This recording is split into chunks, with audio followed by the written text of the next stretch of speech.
all of you here, I just tell you how Q came about, and then we just go right into the message. So about like 2008, when the financial crisis happened, that left me without a job for like 3.5 years in New York City. How do you make it? What do you do? Lord help me. And so I found myself always going to the Bible every day, reading again a whole bunch of encouragement that I didn't even know exists, because either you hear people motivating you and they leaving God out, or you hear people talk about God and not really much encouragement. And so I started to notice God as an encourager, and I wanted to share that light with other people. So basically what I do is God encourages me, I copy off of him, and I encourage you. It's real simple. But I'm really excited that all of you are here today, and for the message I'll share with you. And I feel like this moment is exactly what the message I'm going to share. The message is the other side. And so right now I'm experiencing the other side. So whether it is the other side of your comfort zone, the other side of your daily routine, that we need to step out and walk on water to see the other side. So we're going to get right into it, because I like just getting into word and we flow that way. Okay? So like I said, I get most of my encouragement from the Word of God. So if you're not familiar with the Bible, you're still going to follow along, and I know you're going to be encouraged. Y'all ready? To be encouraged? Yes, good. I like interaction. This is why we're here. Okay, cool. So we're going to start with Matthew 14, and it's verse 22. Some awesome things stood out to me as I was reading this. So, Matthew 14, verse 22. And immediately Jesus compelled his disciples to get into a ship and to go before him unto the other side, while he sent the multitudes away. And when he had sent them away, he went up into a mountain alone to pray. And now the ship was in the midst of the sea, in the middle of the sea, tossed with waves, for the wind was contrary. And around 6 a.m. of the night, Jesus went unto them walking on the sea.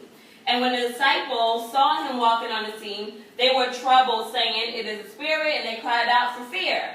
But immediately Jesus spoke unto them, saying, Be of good cheer. Other words, cheer up, be encouraged. It is I, be not afraid. And Peter answered him and said, Lord, if that's you, tell me to come on the water. And he said, Come. And when Peter went on the water out of the ship, he walked on the water to Jesus. Now, I'm one of the people I like to read the whole thing, and then we're going to chop it up. Okay, so we're going to go back to verse 22. And immediately Jesus compelled his disciples to get into a ship and to go before him unto the other side. Now, I read this so many times before, and these three words stood out to me this time: the other side, the other side. So, what is the other side of your comfort zone? That's the question. What is the other side of your daily routine? Because I know I'm tired of my Monday being like my Tuesday, being like my Wednesday, being like my Thursday, being like my Friday, and we do this all over and over again. So I believe that on the other side of our comfort zone, we actually will discover our zone. We actually will discover our sweet spot. We actually will discover our purpose. We will discover what we was called to do, and we get out on the other side of our comfort zone. Now, whatever may be keeping us there, whether it's fear, whether fear of success, fear of failure, whatever it is, today we are choosing to walk on the other side. So let's continue. Verse 23. And when he had sent the multitudes away, he went up to a mountain alone to pray, and the evening was come, and he was there alone. Now listen to this, verse 24. Now the ship, this is the ship where the disciples are in now. Remember, he told them, go on the other side. So they're in the ship, they're in the boat. They're in the middle of the sea. Now, as they're in the middle of the sea, they're being tossed with waves. You got to picture this. You got to visualize it, right? They're in the middle of the sea. Jesus told them to go on the other side. Now they're in the middle. And now there's so much force coming against them. There's so much contrary winds coming against them. And I thought that was amazing, that the wind did not come when they were in the beginning. Because when you're in the beginning of it, you have a clear decision. I ain't going to go do this. I ain't going to go walk in the water. This already happened. I'm not going. But the fact that they was already in the middle, you already took so much, you already did so much to get right here in the middle. So now you're in a choice. The middle represents, am I going to go back to my comfort zone, or I'm going to the other side? So now you're in the middle. to make a decision on what you're going to do, right? And now you're in the middle. There's no coincidence that the trials come while you're in the middle, because it is to get you to go back to your comfort zone. It's not there for you to go forward. So the middle allows you to ask this question of, okay, what you going to do now? Because you done did some stuff to get right here in the middle. Are you going to go forward, or are you going to go backwards, right? So like the stuff of life, and I can speak about this very much so in my life. I'm stepping out, right? I'm doing Q. This is the first time I'm doing it publicly this way. I've done spoke and encouraged for like 5.5 years in my room. I can do it with slippers on. Y'all may see my videos, and y'all know I'm barefoot. I probably got spandex on. All y'all see is top up, and I can do that right off the bed, and I can encourage you there. But you know what? I said, there's more. You know, you ever felt that there's more than what you're doing, that you need to be challenged, that you feel like you've been coasting in life and you're not being stretched? And so I just decided, you know, I'm going to stretch myself. I'm not just going to do the videos from my room anymore. I'm going to do them in person. And I'm not just going to do them in person once. I'm going to do it in person every single month. And because I need to be stretched. I know there's more. I don't want to limit myself. I don't want to cheat myself, right? So in these contrary winds of being in the middle, I planned it. Invitation went out. People is showing up, right? And so what happened today, this is contrary winds. My grandmother passed this morning, right? So I was in the hospital last night from 2 in the morning to 10:30 in the morning. The message, I wasn't thinking about the message. I had no energy to put much stuff into the event. You're in the middle.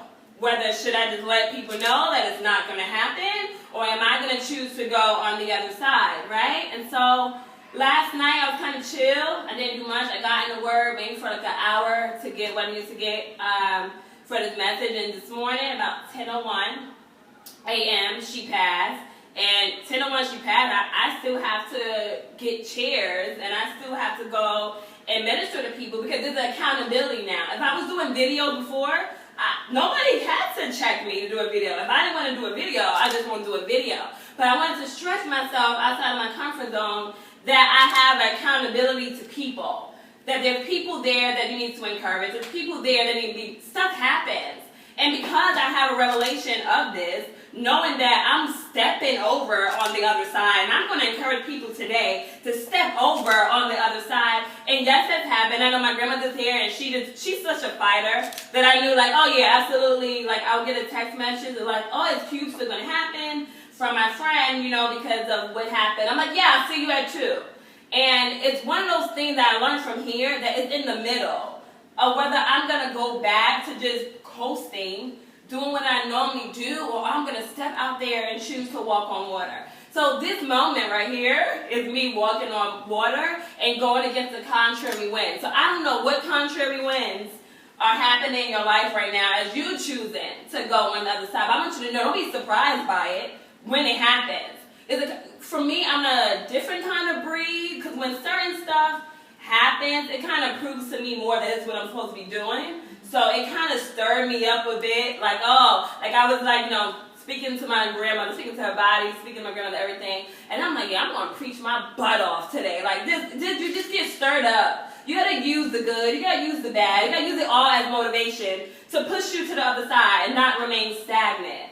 So let's move forward with that one. So now they're in the middle of the sea. The contrary winds and stuff is happening, and they cried out for fear. And immediately Jesus spoke to them and saying, be of good cheer. Take courage. Don't be afraid. And Peter answered him and said, if that's you out there on the water, Jesus, tell me to come. If that's you out there on the water. And I love this image right there. If you picture it, that Jesus is right there like, yo, come. You've been coasting here for a long time. I'm telling you to step out further of stretch, to come somewhere, because walking on the water is like a next level, whatever the next level is for you. Walking on the water is new territory. It's unknown, but even like I was saying, in the middle, God's the God of the beginning, He's the God of the end, and He's the God of the middle. So even when stuff is happening, He's still right there, that He's like, come on, you can do it. Come on, step out in water.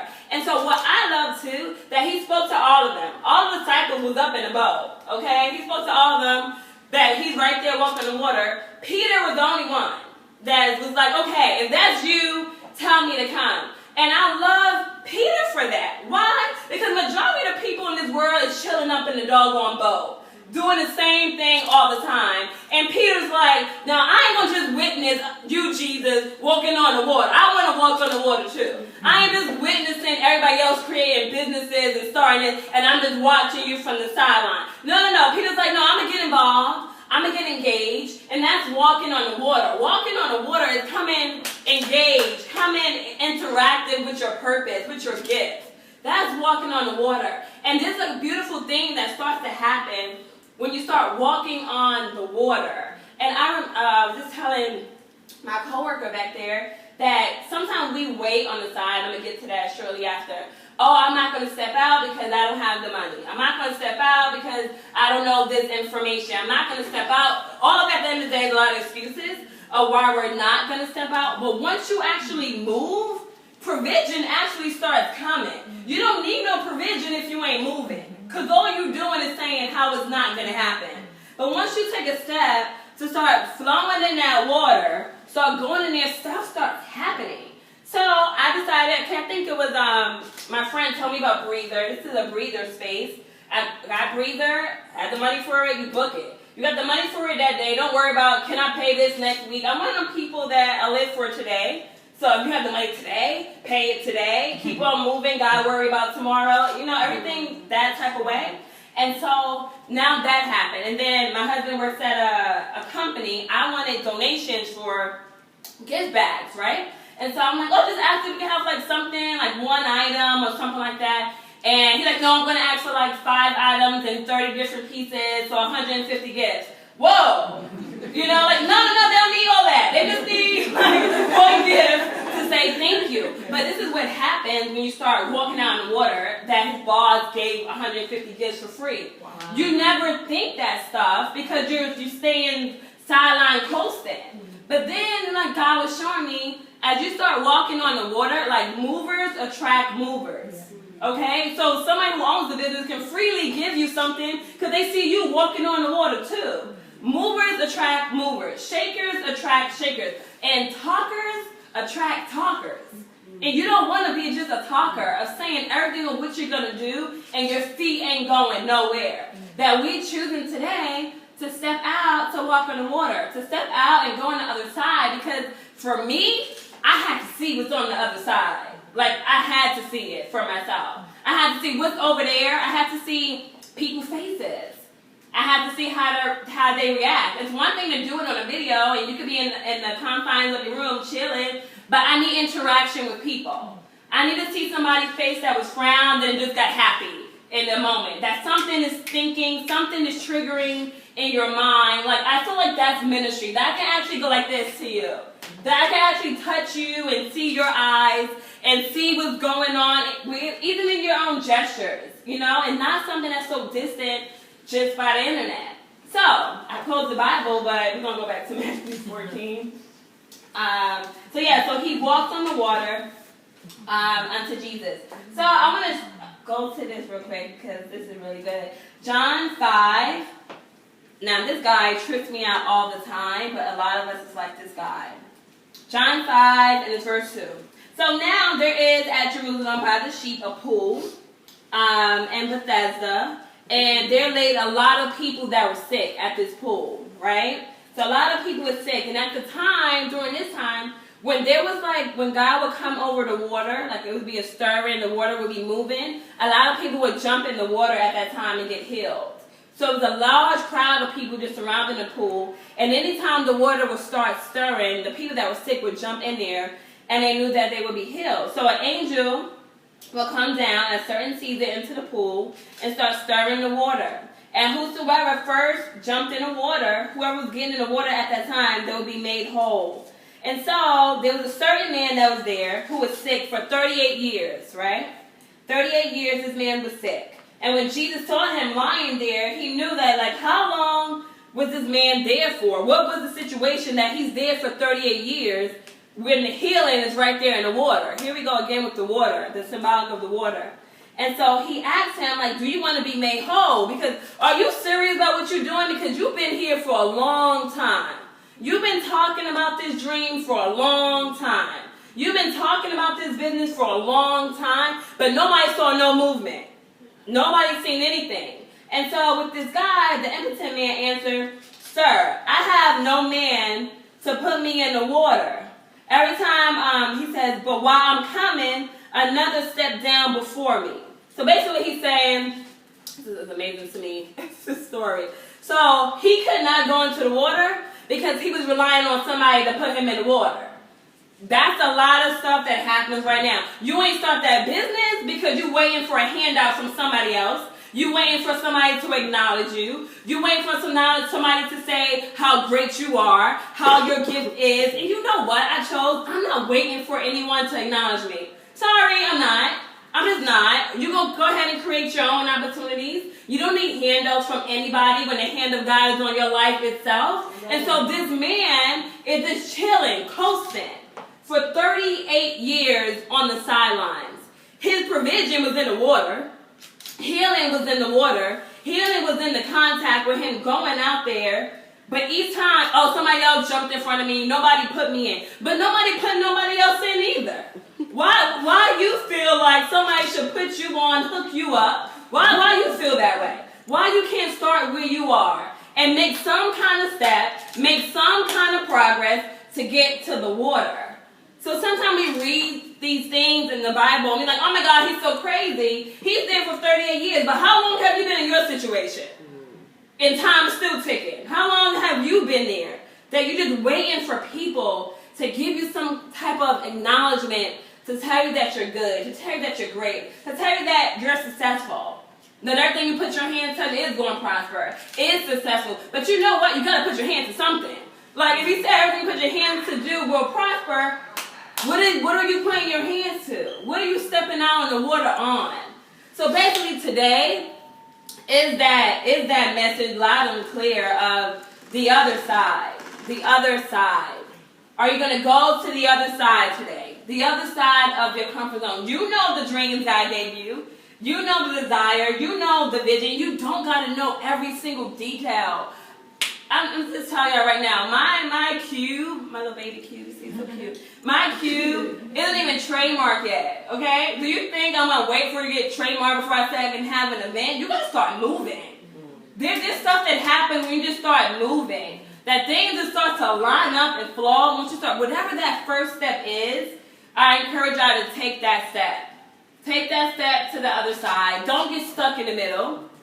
Don't go and then stop. Because those contrary winds are going to be there. And you take it and you use it. And you use it all to get you where you're supposed to be. But just choosing that, it's a decision that you make to go to the other side. And after you make the decision, there's going to be some actions that's going to have to follow of walking on water. Because everybody ain't walking on water. Everybody's chilling in the boat. So you're going to walk on the water or you're going to chill in the boat wherever. You ever notice like these guys where they always in the same spot in the same corner? And I think of like my grandma's neighborhood. It's like I haven't been over there in probably 7 years. But if I ride past there, it's the same people. That can't be your purpose. That can't be God's will for your life. That you wake up at 11 o'clock to go to a corner. That don't make no sense to me. But that's the tactic of the enemy to get you confined, to get you not moving. And you actually seem like you're happy on that. You're not happy. You're not happy on that corner. So I'm here for y'all. Y'all may know what the will of God for your life is. What's the purpose? What are the things that you enjoy? What are the things that you want to do, but it seems like you don't have enough resources to do it? What is it that you want to do, but you don't feel like you have enough support to do it? How can you start it yourself? And maybe something like this. You reach out to whoever you reach out to, see who shows up, see who comes, and you be grateful when you start moving that way. And I know for me, why I'm going to be doing these things every month, I need to. Because I know I'm a person, I can step out on the water, and then I go back chilling on the boat, like for mad long, because, I walked in the water that one time. It gotta be consistent. You gotta be a water walker, like consistently walking on the water. So I know me, like I will stick my toe in the water and be like, the temperature is this, temperature is that, yeah, we're swimming. And just because you stick your toe in the water and you just go go back coasting. We don't want to coast any longer. We want to be in the water, engaging, wave after wave after wave, next level after next level after next level, and you're going to be meeting new people. And one thing that I thought was amazing too, that, Peter was with the disciples. That was his crew. But he left them to walk on the water at that moment. Sometimes there's going to be some separation with people when you choose to walk out on the water. I'm experiencing that right now, actually. But you have to make a decision. This is what I'm doing. I'm walking out on the water. Whoever coming with me in the water, cool. If you're not, I'll wait from you in the water while you're chilling in the boat. But I would like for you to get on the water. So I hope this message encouraged you today. That you cheer up and be encouraged. That you are a water walker. That you can do it. Whatever the dream is, whatever the vision is, that it can be done. You can start small. I don't know why we always think we got to be so grand when we do it. You want to be so grand that you don't do nothing, though. Mm-hmm. That is crazy. Start where you are. Am I supposed to, even with my videos, this is for 5.5 years, my videos. Consistently. If it's something you really know you're called to do, you do it. Whether people acknowledge, don't acknowledge, you keep doing it because you know that's what you're supposed to do. Are you going to wait until you up in a stadium before you go ahead and talk to people? No. Because I was telling my friend before, whatever field you may be in, finance, whatever, boss, whatever it is, if somebody knows that you're really serious about what you're doing, they're going to see what you did. You cannot come somewhere and be like, I want to be this, or I want to be that. And they'll be like, oh, you serious about it? What do you have to show for it? You have to have something to show. You got to have some kind of preparation. So that if, I don't know, Joseph Prince happened to come across my path, and I'm like, yeah, I'm called to preach. And he's like, do you have any sermons? Yeah, I got 50 on YouTube. People got to know that you're committed to it. That is your gift. That is your calling. Don't sit. What do you have to show people? Something tangible. Nobody just going off for talk. Nobody just going off for words that I believe I'm this. What do you have to show for it? What songs do you have? What scripts do you have? What clientele? What customers? You got to show something that you're legit, that you're being at whatever scale that you're on. If you're on level 1 right now, you're doing great at level 1. That'll propel you to level 2. But everybody when they go to level 7 and did nothing on level 1. There's a process to it, but it's a process that I pray that we all just choose to go on the other side today. And that's the message that I have for y'all, to go to the other side, to be courageous, to be brave, to know that God is with you, that God is for you. That one thing that really opened my mind, and this is such a small revelation, but it was so big to me, because you know how you always say like, oh, I believe in God, and that's great, but then I got the revelation that God believes in me. Once I started realizing that God believes in me, I started moving. Like, what's God, the universe, the one who made heaven and earth, decided to believe in Shataya, decided to believe in Malika, decided to believe in Janae, and Shakina, and Vaymo, and all of us, said, I believe in you. That changes your focus. It's like, God believes in me, I'm walking. What's holding you back now that you know that God believes on you, that you're in a team with God? How can you fail? Hallelujah. Really? How can you? So, this is a success. It would have been a success if 5 people showed up, to be honest with you, because it has to be a test to myself that I'm out there on the water. So whether I was out there in the water with 5 or 15, that was something for me that I'm walking the water, and I'm continuing to walk on the water. So this will be monthly. We'll be doing this monthly. I won't be doing one in December, only because it's holiday time, and I think we'll pick it back up on January 3rd, but it will be a Sunday, and it'll be like an hour, and Bree made a face, which you're probably not available January 3rd, so I'll probably switch it up for you, because you're favorite like that. But yeah, enjoy the freshmen. I hope you're encouraged. Let's talk, let's mingle, meet other people. Thank you so much for showing up today.